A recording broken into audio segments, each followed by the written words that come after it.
జిమ్ముకు పోయే అవసరమే లేదప్ప మనకి. కొంపలద్దు ఈ బరువును పట్టుకొని మోసుకుంటే తిరిగితే చాలు. అనిరుద్ధం నువ్వు భలే ఉంటాడు బ్రో లేడీ గెటప్ లో.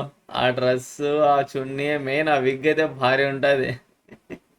చోట డెడికేషన్. కూర్చో నాన్న, ఊరంతా తిరుగుతావు కదరా, మనుషుల్ని సతాయిస్తావు. అచ్చం వీనికి వాళ్ళ నానమ్మ పోలికలు పడినాయి, మనుషుల్ని పీడిచి తినేది. ఒకప్పుడు ఎంత Acting glamour చూడు తమ్ముడు. ఉంటుందో, ఇప్పుడు చూడు కళ్ళ కింద పర్మనెంట్ డార్క్ సర్కిల్స్ వచ్చేసి. ఏడ్చేద్దురా, ఎంత చేయాలరా నేను. మీ అమ్మ పెళ్లికి ముందు చిల్బ్రో సతీష్ లా ఉండేదాన్ని. వీకెండ్ వస్తే పార్టీలు, నైట్ అవుట్లు, షాపింగ్లే షాపింగ్లు, అయ్యయ్యో. డాక్ ప్రిన్సెస్ లా ఉండేదాన్ని. ఇప్పుడు పని మనిషిని చేసి వదిలినారు కదరా మీరు. ఒక్క నిమిషం గ్యాప్ ఉండదు మాకి. తినేది రోంతా, ఊరంతా ఎరుగుతాడు. డైపర్లు మారుస్తూనే ఉండాలా. అయ్యయ్యో అడిగిపోతున్నావు.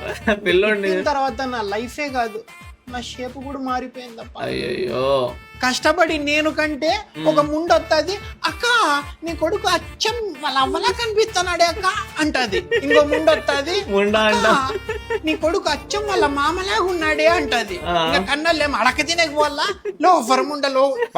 ఇప్పుడు పుట్టిన తర్వాత నా ఫ్రీడమ్ వెళ్ళిపోయింది కాదు, కొత్త రెస్పాన్సిబిలిటీ వచ్చింది. నేను ఎంతైనా ఫ్రస్ట్రేషన్ ఉన్ని వీడు ఒక్క నవ్వుతో అదంతా వెళ్ళిపోతాది. ఈ పక్కది కూడా తాగురా, ఈ పక్క దేవుడు మీ నాయన తాగుతాడా? అయ్యో అనిరుద్ధం